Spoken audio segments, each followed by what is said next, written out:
Tchau, eu fiquei com dúvida em relação ao vídeo. É para passar 7. Qual horário você vai ver? Eu te aviso, meu benzinho.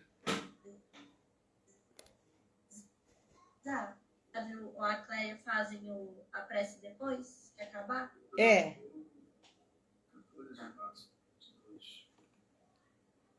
Boa noite, Adriano. Boa noite. Boa noite, Alexandre. Tudo já? Oi, Alexandre. Boa noite. Aqui é o Beto. Oi, Beto. O Flávio e a Cleia deram a resposta, Adriana? Deram, vamos fazer sim. Ok. É para fazer após o vídeo, né? Sim. Boa noite. E o vídeo... Boa noite. E o vídeo vai ser colocado às 7h30 em ponto, viu, querida? Ah, perfeito. Ótimo. Flávio e Cleia, acho que vocês ouviram, não é porque é muita gente. Eu vou pôr o vídeo. Assim que eu acabar o vídeo, aí vocês podem fazer a prece. Só vou pedir, por favor, que eu vou mutar todo mundo na hora do vídeo para evitar dar eco. Então vocês sabem se desmutar. Tá ótimo. Tá? Quer testar aqui agora? Só vamos testar. Oi, Adriana. Perfeito. Deu certo. Prontinho. Boa noite, Heloísa. Boa noite, Adriana. Tudo bem? Um abraço para todos vocês. Um abraço.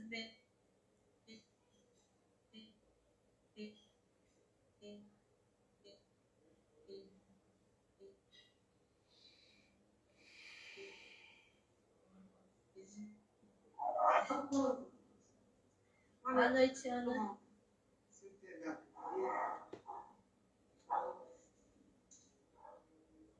Gente, só para facilitar minha vida, eu já estou mutando aqui todo mundo, que às vezes fica muito apertado o horário, mas até a hora do vídeo pode desmutar e falar, tá bom? Só para depois não ficar muito difícil.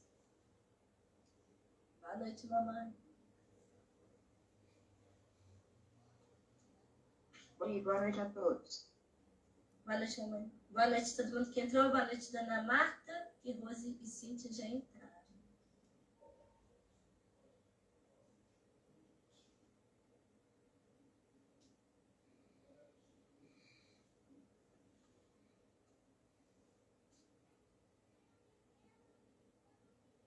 Boa noite. Boa noite, Marcos. Bem? Tudo ótimo.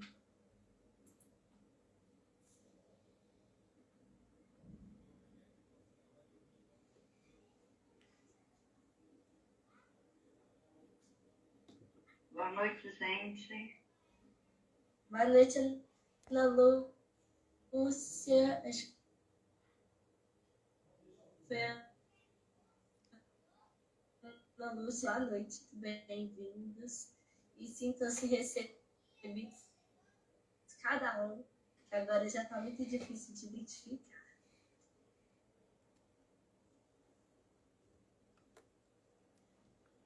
Boa noite, Flávio. Quem quiser, gente, o chat está aberto, tá?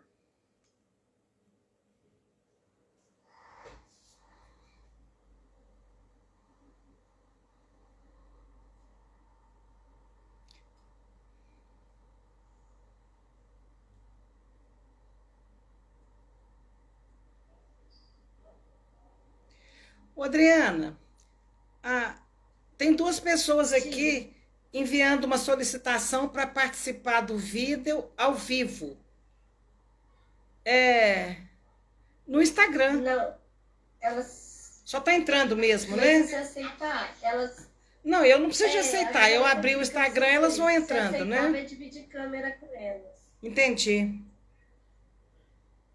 Eu tô olhando aqui, às vezes foi sem querer, mas não dá pra aceitar não.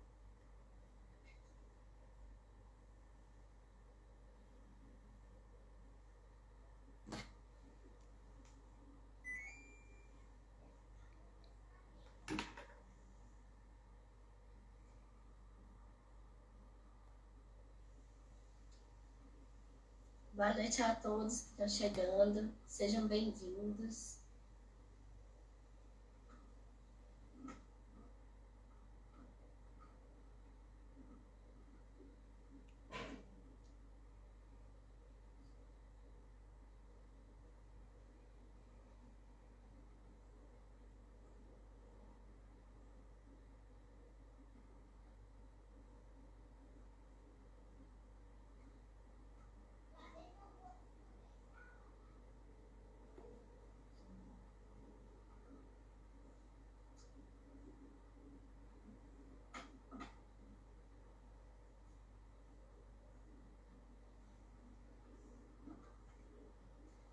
Boa noite a todos, sejam muito bem-vindas.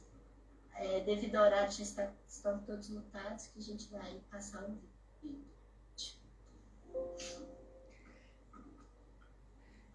Bom, a gente vai apresentar no vídeo uma pequena entrevista do genial Ariano Suassuna, que ele fala sobre Deus. Então, é isso que a gente vai ouvir agora, um vídeo de 3 minutos.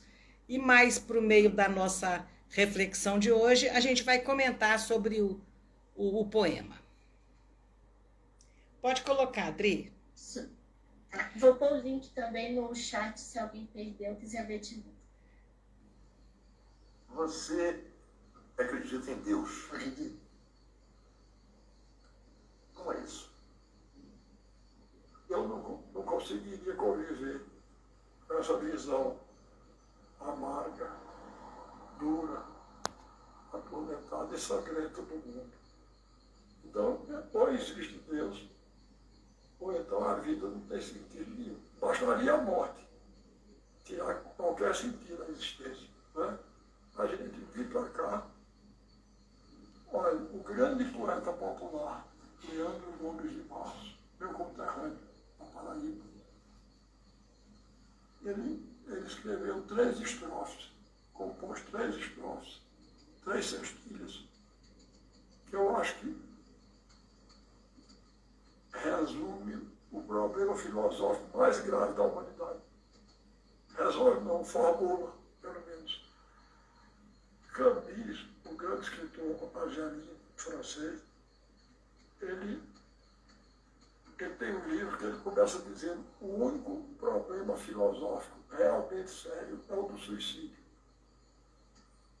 Porque o suicídio é uma coisa muito grave.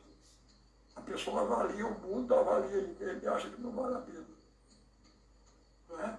E então pede o bilhete de passagem, devolve o bilhete de passagem e volta.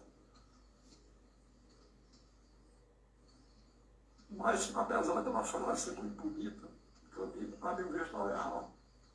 O problema filosófico realmente não é o do suicídio.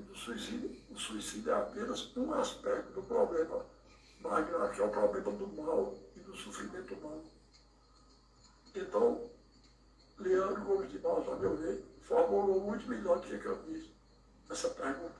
Que é uma pergunta mais séria que as pessoas que não acreditam em Deus podem fazer aos que acreditam. Repare, ele disse: se eu me encontrasse com Deus, se eu conversasse com Deus, iria lhe perguntar por que é que sofremos tanto quando viemos para cá. Que dívida é essa que o homem tem que morrer para pagar?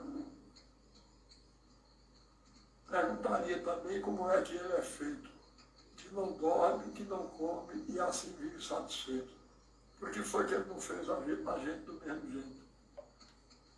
Porque existem uns felizes e outros que sofrem tanto, nascidos do mesmo jeito.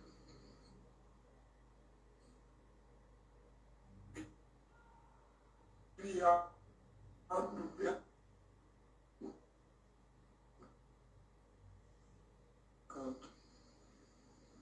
Quem fez coisa linda? Isso porque era o choro e acabou errando na mão, como se Deus fosse capaz de dar um erro e infligindo um sofrimento terrível ao ser humano. Né? Quem foi temperar o choro e acabou salgando o pranto. Ok, Dri, pode tirar. A prece, por favor. Deus a necessidade. Se eu não acreditasse em Deus, eu era um desesperado. Pode tirar, Dri. Vamos à prece, por favor, gente. Pois não. Mestre Jesus, Rabi da Galileia,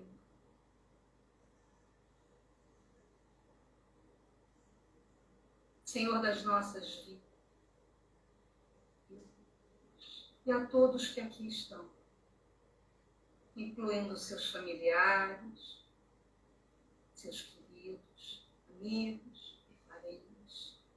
Que essa luz, Senhor, também chegue longe, nos lares de dor, nos leitos de hospitais, nos cárceres. Que ampliando um pouco mais, a tua luz, Senhor, possa chegar aos governantes deste planeta, iluminando, tocando seus corações e fazendo com que se lembre o quão bom é ser criança, o quão bom é amar sem pedir nada.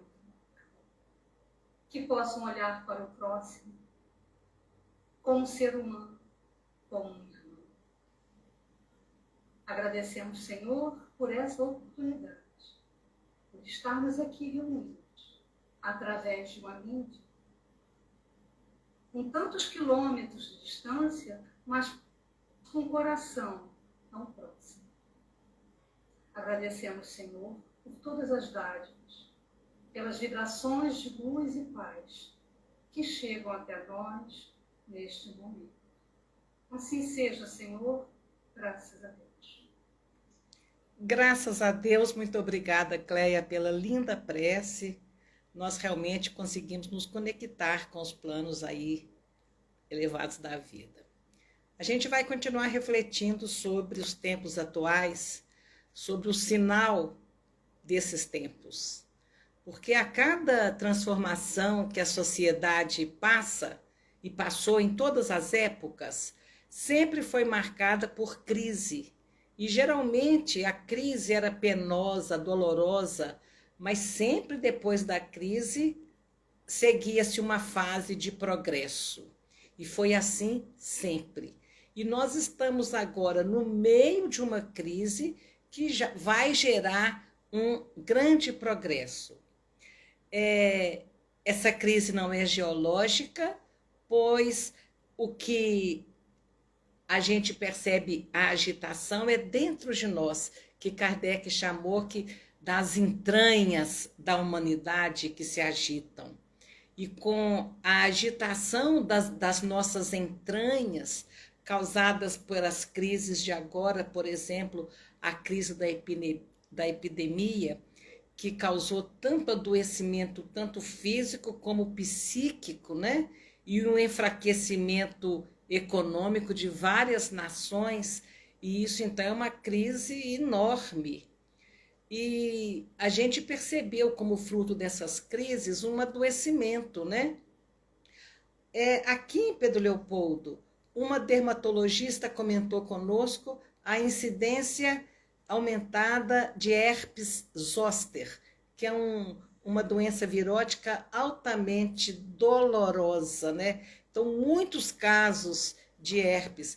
E um dentista comentou comigo o aumento de câncer bucal. Então, quer dizer, essa crise de agora, ela está, de fato, causando, não só causou o adoecimento pelo Covid, como também outras doenças oportunistas no sentido de encontrar o estado psíquico vulnerável, as pessoas enfraquecidas espiritualmente e então mais propensas ao adoecimento, né?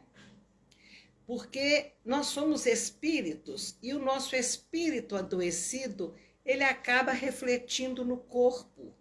E as pessoas vão ao médico e falam, olha, eu estou sentindo dor para todo lugar. E os psiquiatras alertam que quando a gente chega, está doendo tudo, é porque o mal não é físico, é espiritual. E o psiquiatra bondosamente, eficazmente, receita a medicação que ele acha correta, mas o remédio às vezes não traz a solução, porque o remédio atua no físico e o problema é espiritual.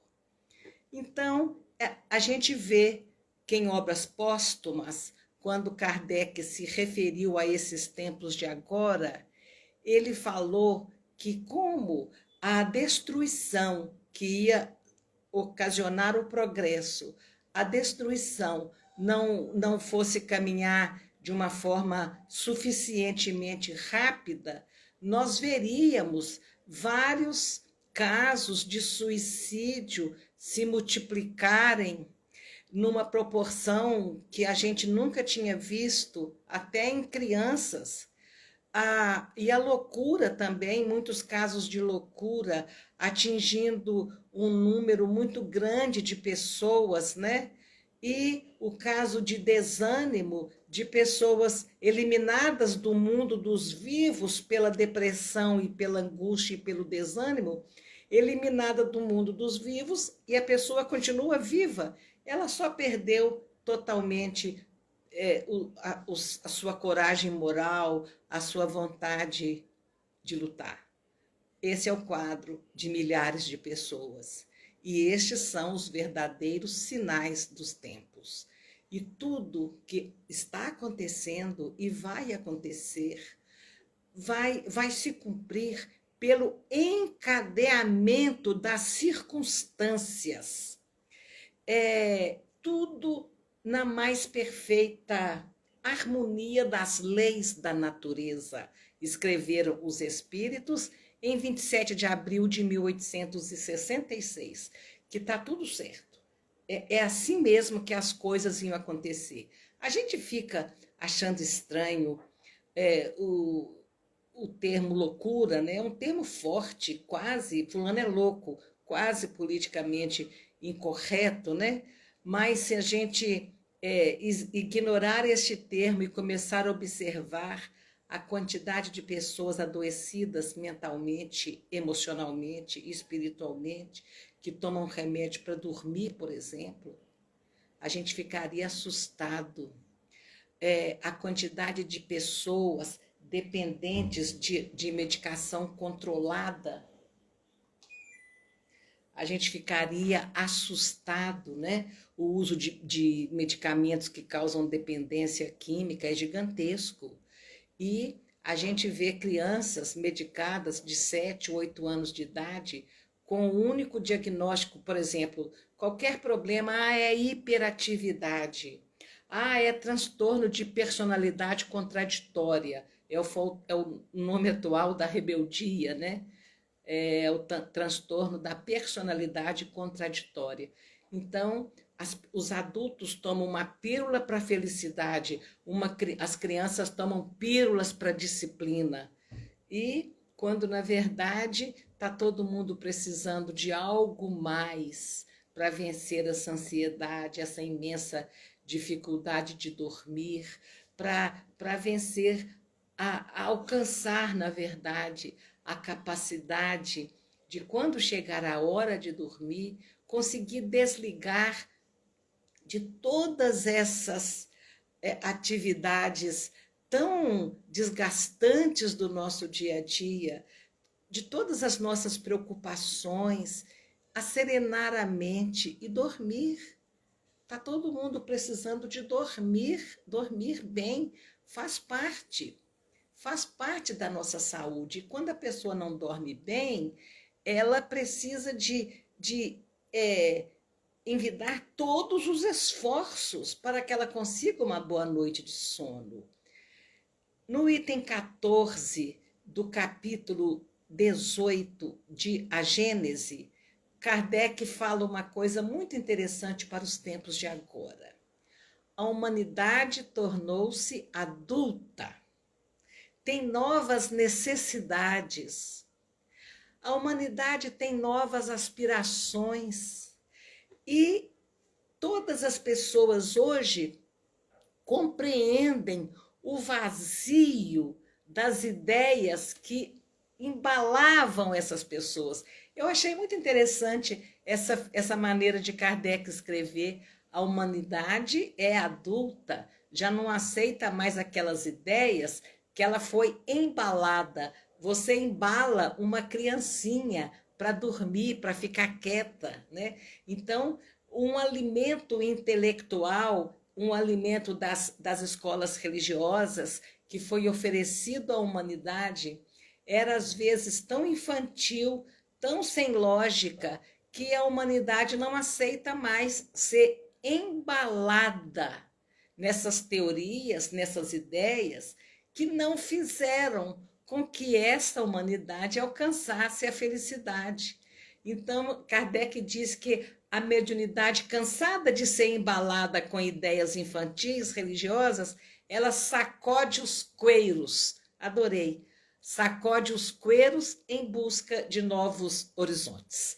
É assim que muitos de nós e muitos de vocês, é assim que a grande maioria que busca algo está se encontrando dessa vez. Não quer mais aqueles contos de carochinha explicando Deus, não quer mais. Quer uma alimentação mais sólida. Então, a humanidade saiu da infância, saiu da adolescência e estamos agora entrando na nossa idade adulta.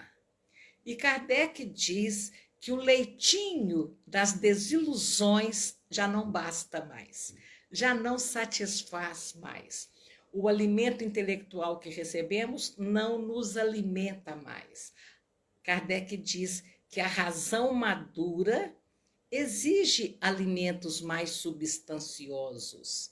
Então, nós, diante disso, todos nós estamos sentindo que o nosso destino, a nossa destinação é muito mais vasta do que se podia supor, considerando apenas a vida no corpo físico. É disso que Kardec está dizendo até agora. Quase ninguém mais pensa que depois do corpo físico não há mais nada. É esse o leitinho que está sendo abandonado. A razão madura exige nova compreensão da nossa destinação, considerando a todos nós como uma vida tão exuberante que não acaba com a morte do corpo físico. Então, essa é a grande questão, né? Está desabrochando na humanidade hoje esse sentimento de espiritualidade. E nós queremos preencher o vazio do nada, do niilismo, do nadismo que pregava a aniquilação, a destruição total da essência da pessoa no momento da morte. Sim, nós estamos falando do materialismo. O que é isso? É o apego às coisas materiais. É a ideia de que a vida está circunscrita apenas no círculo estreito da matéria. E Kardec escreve em latim, ele era muito culto, ele escreve uma expressão em latim no final do item 14 da Gênese, no capítulo 18, meus irmãos, dê uma conferidinha lá. Ele escreve nec plus ultra, e eu fui procurar a tradução, se bem que eu estudei latim 2 anos, mas já faz tanto tempo. Essa expressão, logo a gente olha e vê que nada mais além, né? Um termo ou um ponto onde não se deve ultrapassar. Depois daqui, nada. Então, é disso que a humanidade estava cansada. Depois do corpo físico, não tem nada. Então, é isso que foi combatido e está sendo combatido, porque nós precisamos de um alimento diferente. Nós sentimos necessidade de espiritualidade. Porque o fruto colhido pelo nada, pelo nec plus ultra, pelo nada depois da morte, né, pelo nada além da matéria, o fruto foi um fruto muito amargo. E junto com essa visão infantil do materialismo, tem aqueles que estavam dentro de um processo religioso, dentro de uma escola religiosa, mas que assim que começou a amadurecer um pouquinho, abandonaram aquela religião, uma religião que pregava um Deus que ninguém queria saber desse Deus, desse Pai que condena direto ao inferno. Essa religião que se impunha pelas guerras, pelas cruzadas, pela Inquisição, pelas fogueiras, pela concepção imatura de um Deus que vinga, que tem inimigos, que guerreia, um Deus que fala, o seu inimigo é meu inimigo, vamos acabar com ele. E tudo isso por conta, às vezes, para nós aqui do Ocidente, de uma tradução mal feita, né? Sevaut, que significa Senhor dos Exércitos ou Senhor das Estrelas. E o Deus foi considerado um Senhor dos Exércitos, quando, na verdade, era um exército de estrelas, o Senhor dos mundos, né? Então, aquela concepção tão infantil de um Deus que ninguém queria saber dele. Todo mundo queria fugir desse pai que condenava eternamente os seus filhos. E as pessoas afastaram daquele sentimento de religiosidade, né? E caiu na descrença. Mas viver descrente é muito triste. É um vazio muito grande, é uma insegurança muito grande. Então, Kardec sabia e nos disse que antes da transição propriamente dita, nós passaríamos por esse período de materialismo que Kardec chama de período de rejeição espiritual, período de negação da espiritualidade. Aí que entra o Ariano Suassuna. Nessa entrevista, ele diz que, se acredita em Deus, ele fala, eu tenho que acreditar, porque ele diz, eu não consigo viver com essa visão amarga, dura, atormentada e sangrenta de um mundo que não tem um Deus. Então ele fala, ou existe Deus, ou a vida não tem sentido nenhum.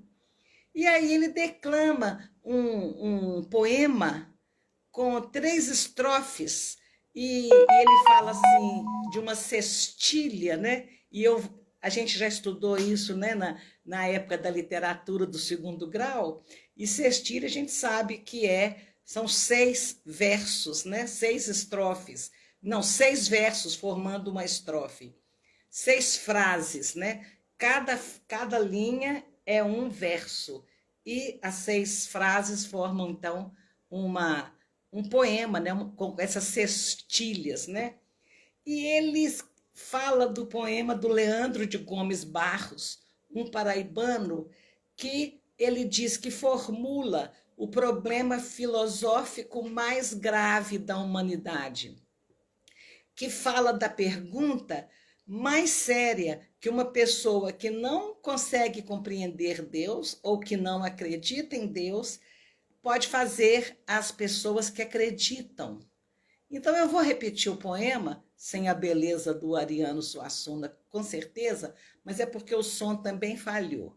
Então o Leandro de Gomes Barros, né, o conterrâneo dele, fala: se eu conversasse com Deus, iria lhe perguntar por que é que sofremos tanto quando viemos para cá?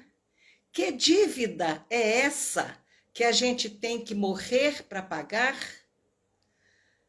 Perguntaria também como é que ele é feito, que não dorme, que não come e assim vive satisfeito. Por que foi que ele não fez a gente do mesmo jeito? Por que existem uns felizes e outros que sofrem tanto? Nascemos do mesmo jeito, moramos no mesmo canto. Quem foi temperar o choro e acabou salgando o pranto? É uma delícia essa estrofe, e eu não resisti não usar as ferramentas da doutrina espírita para responder ao Leandro as perguntas que ele fez. Então, a primeira pergunta, ele fala, por que a gente sofre tanto quando a gente vem para cá?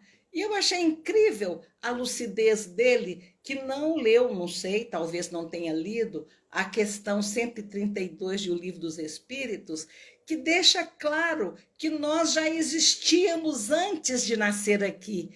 Então, o Leandro pergunta, por que a gente sofre tanto quando vem para cá? Quer dizer, a gente não foi criado aqui na hora do nascimento. Achei essa lucidez incrível. Sugere a nossa pré-existência, né? Antes deste nascimento. A gente já existia em outro lugar e a gente veio para cá. E ele fala, por que a gente sofre quando vem para cá?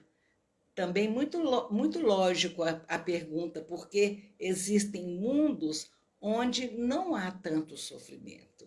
Às vezes nós saímos de postos espirituais, endereços espirituais, colônias, muito mais pacíficas, tranquilas, muito mais felizes, e renascemos aqui nesse planeta que é um vale de lágrimas, de dor e sofrimento, e de fato isso vai deixar de ser.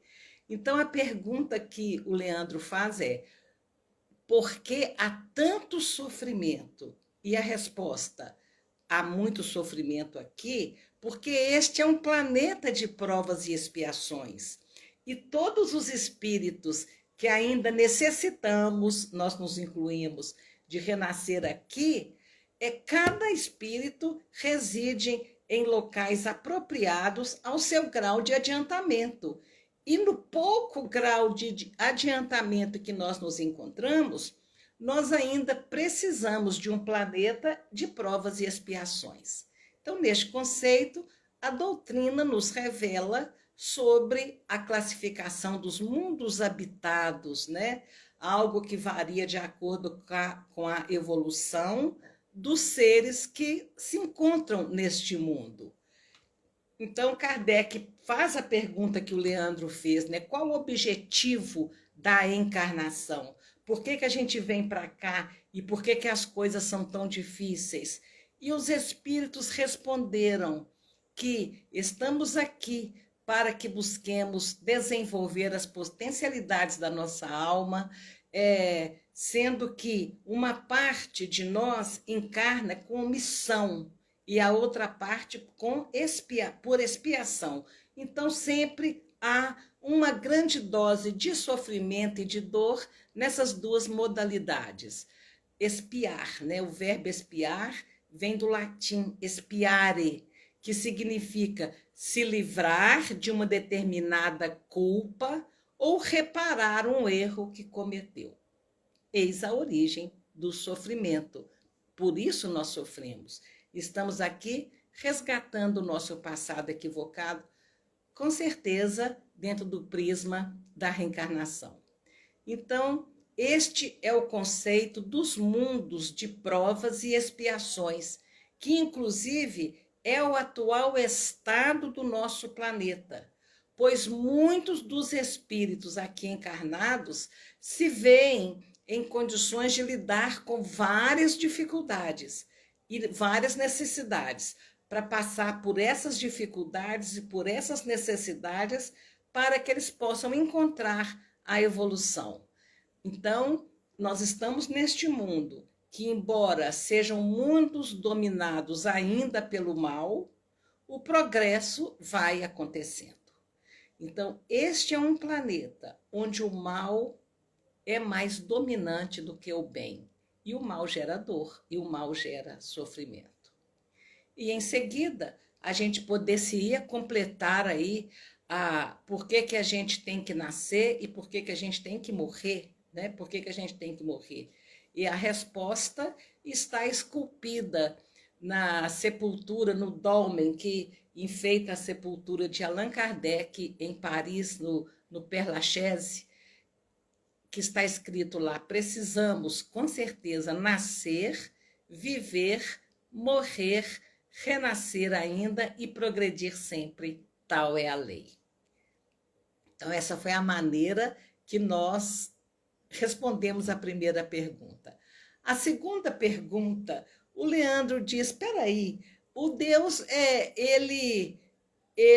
de que ele é feito? Ele não dorme, ele não come e ele vive satisfeito. Por que Deus não fez a gente do mesmo jeito?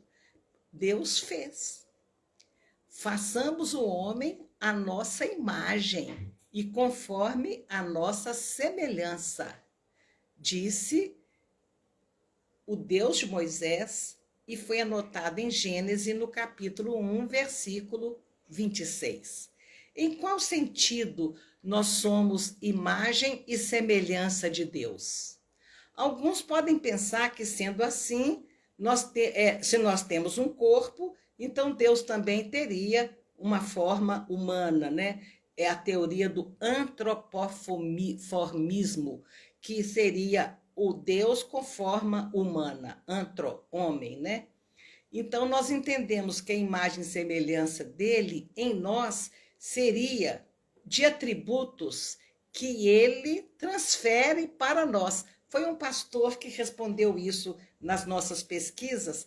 Quando se trata de Velho Testamento, eu gosto de saber a opinião dos pastores, dos padres, dos espíritas, e foi nos pastores que eu encontrei essa síntese tão fácil de entender. Nós entendemos que imagem e semelhança dele, de Deus em nós, seria apenas aos atributos que Deus transferiu, porque algumas qualidades de Deus...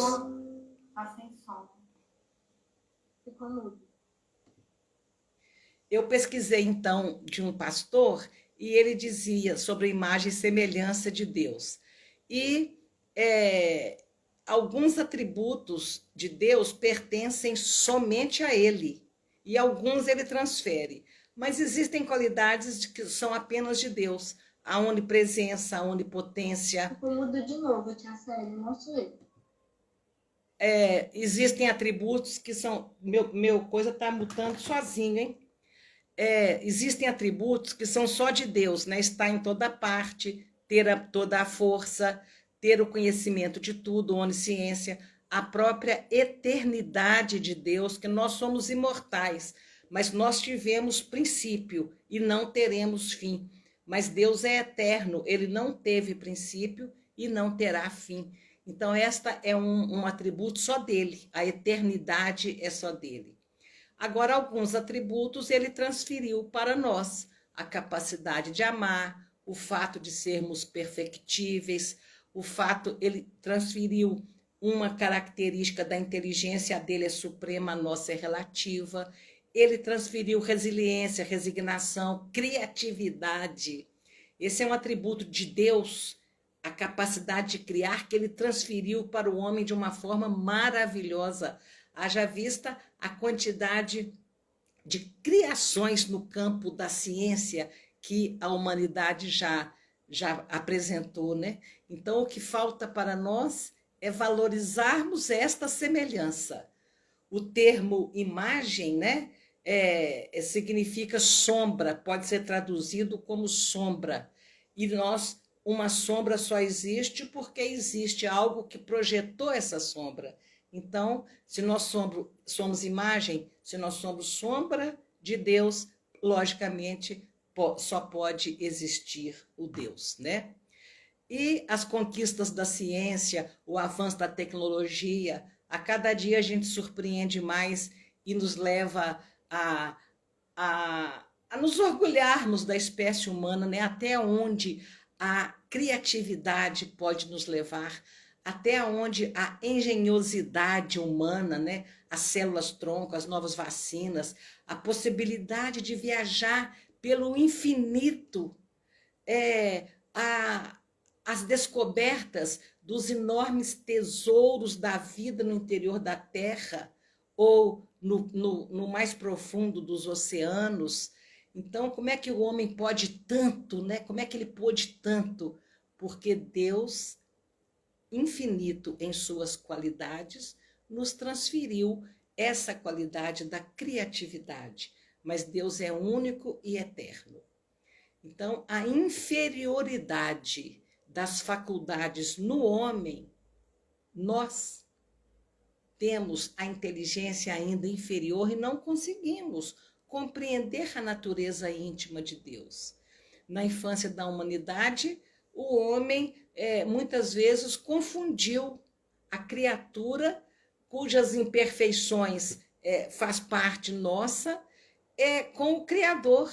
e atribuímos a Deus qualidades nossas. A vingança, o julgamento, nada disso é um atributo de Deus. Mas à medida que a gente vai desenvolvendo o senso moral, o nosso pensamento vai penetrando melhor na realidade das coisas e a gente vai conseguindo fazer uma ideia mais justa de Deus, ainda que sempre, por muitos séculos ainda, bastante incompleta. Então, Jesus foi a imagem e semelhança de Deus. E ele levou o desenvolvimento dessa semelhança num potencial tão alto, que alguns até acharam que ele era Deus. E no comentário que Kardec faz a questão 625, onde Jesus é apresentado como o modelo mais perfeito, Kardec diz que a doutrina que Jesus ensinou é a expressão mais pura da lei de Deus. Porque, sendo ele o mais puro de todos os homens que apareceram na Terra, o Espírito Divino o animava. Olha como que os Espíritos definiram Jesus. Ele, sim, estava à imagem e semelhança de Deus.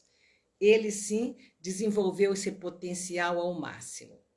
E, encerrando, não vamos precisar de comentar que todo mundo já sabe por que existem uns felizes e outros sofrendo tanto.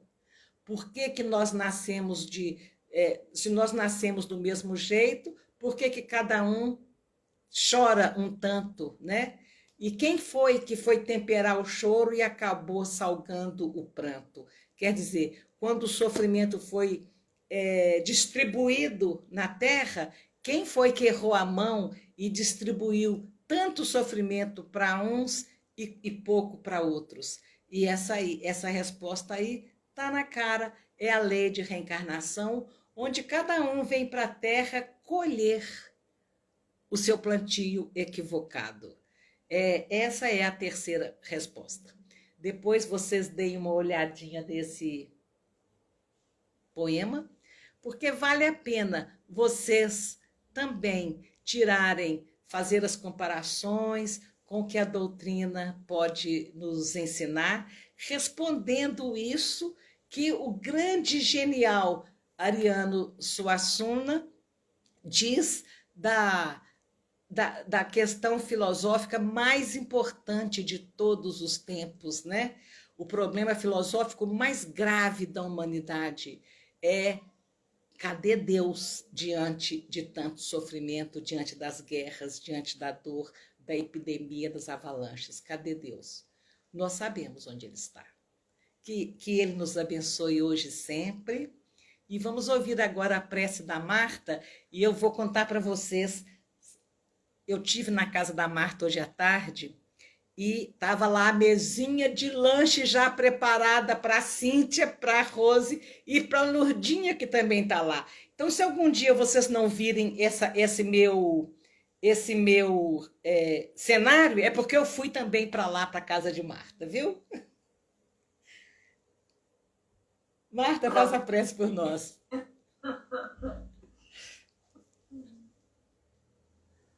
Deus, nosso Pai, que sois todo poder e bondade, nós os agradecemos, Pai, por tudo que recebemos neste momento. Pedimos, Jesus,